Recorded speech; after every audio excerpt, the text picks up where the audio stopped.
entrando no período primitivo, que ele divide em dois, que é o Paleolítico, que vocês devem saber muito bem o que é isso de Paleolítico, né? Porque já no 12º ano você já deve ter uma bagagem bem cheia de conhecimento sobre, né, sobre história, principalmente. Né? Mas, estando no nosso contexto aqui das artes visuais, vou dizer o seguinte, que a representação visual era produzida por caçadores e fazia parte de um ritual que os ajudaria nas suas atividades. Entretanto, naquele período, acreditava-se que tais representações evocavam o quê? Poderes mágicos. Eles acreditavam que, ao pintar, né, as suas atividades da caçada, dariam poderes mágicos para as futuras caçadas. Ok? Bom, vamos agora para um outro período que segue, que é o Neolítico. Como é que manifestava a linguagem plástica naquele período? O homem daquele período utilizava a linguagem visual para narrar factos importantes do seu cotidiano, do seu dia a dia. Okay? Eles já não acreditavam que a linguagem plástica continha poderes mágicos, mas assim, agora, eles acreditavam que era uma forma de registro, né, de suas atividades, do seu cotidiano. Okay? E eu gostaria que vocês fizessem uma análise das imagens que vocês estão a ver, a forma como o artista daquela época representavam a figura humana ou a figura animal. Vocês veem que eles não se preocupavam em apresentar detalhes do corpo humano, mas sim a intenção era ilustrar a figura humana e as suas atividades. E que tais desenhos não apresentavam, né, numa escala e proporção adequada. Vocês devem ter reparado nisso. Né? Então, seus traços eram bem primários. Ok? Bom, vamos entrar agora na Antiga Grécia, que também é uma época que marca muito a nossa humanidade na artes plásticas, que na Antiga Grécia a representação era o quê? Era o símbolo de beleza na composição, harmonia das massas e implementação dos detalhes ao conjunto. Este tipo de arte inspirava na mitologia, ou seja, nos deuses criados pelo homem à sua imagem e semelhança. Bom, resumindo, na Antiga Grécia, eles acreditavam que tudo à sua volta continha um deus, não é? Se chovia, era o deus da chuva, né? Se fazia um vento, era o deus do vento. Entretanto, naquela época, né, eles acreditavam que esses deuses eram a semelhança do homem. Eles representavam, né, tais entidades, né, na figura humana. E os artistas daquela época já se preocupavam com detalhes da anatomia humana. Eles eram mais voltados, dedicados à questão da escultura, né? Era o que mais valorizava o trabalho, né, as obras da Antiga Grécia. Bom, temos aqui o exemplo, vocês estão a ver que é a imagem da representação de uma entidade, que é do amor, que está, né, incorporada num corpo feminino, que é a deusa do amor, que é a deusa Afrodite. Espero que vocês já tenham ouvido sobre, né, tal entidade. Né? Bom, vocês devem observar detalhes da estátua e vocês veem que o artista daquela época já se preocupavam em detalhar o corpo humano. Né? Já vocês devem ter reparado que o trabalho, né, da pré-história, fazendo a comparação, né, da Antiga Grécia, vocês veem que o trabalho já sofre o quê? Uma pequena evolução, né, na forma de representar. Ok? Bom, a seguir nós temos o quê? O Renascimento. É uma época que também marca muito a nossa a história, né, das artes plásticas. E como é que funciona? O Renascimento, escutem meu nome, Renascimento, ou renascer. Como é que funcionava? Neste período, introduz-se a terceira dimensão nas suas representações no plano. Entretanto, estamos perante o quê?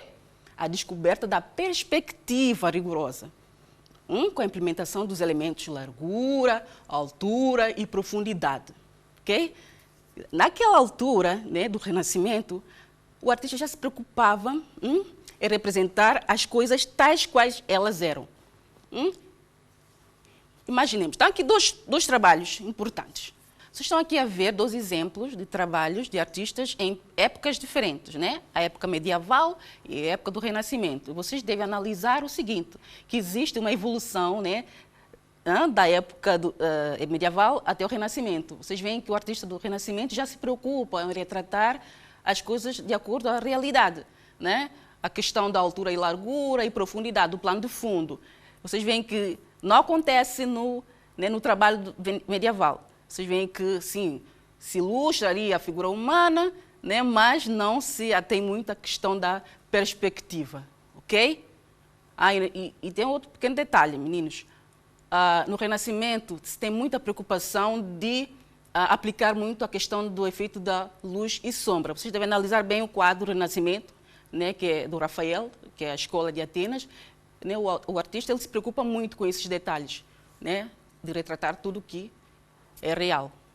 A seguir, nós temos aqui também 2 trabalhos, né? Estamos aqui a fazer a comparação do período medieval e o período do Renascimento. Temos aqui o trabalho de Leonardo da Vinci, que é a Mona Lisa, ou Gioconda. Vocês veem que o artista do Renascimento já se preocupa em detalhar, né, a figura humana de acordo com ela é.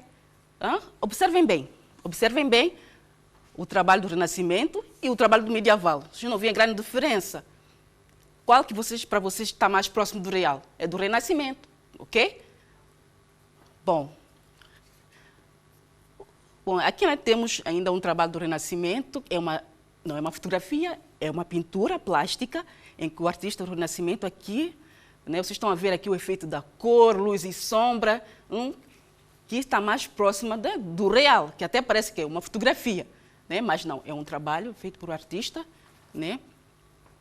Que é uma pintura plástica. Bom, agora vamos chegar no século XX, é um século, né, anterior ao nosso, estamos no XXI, né? O século XX que começa a nova revolução ali, né, das artes. O que acontece no século XX? Com o desenvolvimento tecnológico, com a difusão da fotografia, a arte afastou seu interesse em representar a cópia da natureza e começou a valorizar as potencialidades das técnicas e dos materiais, ok? Bom, resumidamente, o que isso quer dizer? Que com a invenção da máquina fotográfica, o trabalho do Renascimento, ele acaba por perder o seu lugar, ok? Então, o artista, ele teria que inovar novas formas dos seus trabalhos. E o que acontece? Eles começam a valorizar o quê? As técnicas, os materiais. Então, aí começam a surgir novos trabalhos, novos temas. Aqui temos exemplos de dois trabalhos, né, dos artistas do século XX, que é o Wassily Kandinsky e o Malevich. Vocês veem que a forma de representar já não é a mesma do Renascimento. Não retrata as coisas tais quais elas são. O que representa aqui? São formas, né, geométricas, cores, que para eles representam suas emoções, seus sentimentos. E os artistas daquela época, eles tinham 2 objetivos. Deixar que o espectador ter as suas próprias conclusões ao observar o trabalho, né, que você deixe levar pelas suas emoções, ou então ele pretendia demonstrar suas emoções e queria que você se apercebesse daquilo que ele realmente quer transmitir ao espectador, ok? Bom, vocês veem que a linguagem plástica ela foi sofrendo várias mudanças desde os tempos primitivos até a nossa atualidade, né? E vocês foram vendo que isso foi decorrendo desde o Paleolítico, Neolítico, a Antiga Grécia, o Renascimento, até o quê? Até o século XX, né? É a época da revolução das técnicas e dos materiais. Bom, agora, meninos, eu vou deixar aqui uma tarefinha lá para casa, né? Para vocês desenvolverem, né? Exercitarem ali em casa. O que será? O que a senhora vai deixar aqui? Vocês vão lá em vossa casa selecionar um objeto, né, a vossa escolha, e depois vai representar os 5 elementos estruturais que eu aqui apresentei na aula, ok? Escolham um objeto o mais simples possível. Vocês vão escolher e, por favor, façam esse exercício, essa tarefa no papel A4, não é mesmo? Vocês podem pegar um papel A4, dividi-lo ao meio, né, por uma linha, O primeiro retângulo do A4, vocês podem desenhar um ponto, e o segundo a linha, né? E vai representar esses objetos através desses elementos, ok? Bom, meninos, eu espero que vocês lá em casa exercitem o vosso TPC, ok? Estudem, ok? Pratiquem a arte do estudo e, por favor, precavem sempre, lavando as mãos, usando a máscara, porque a professora vos quer ver, né? Na nossa próxima aula, ok? Então, até breve.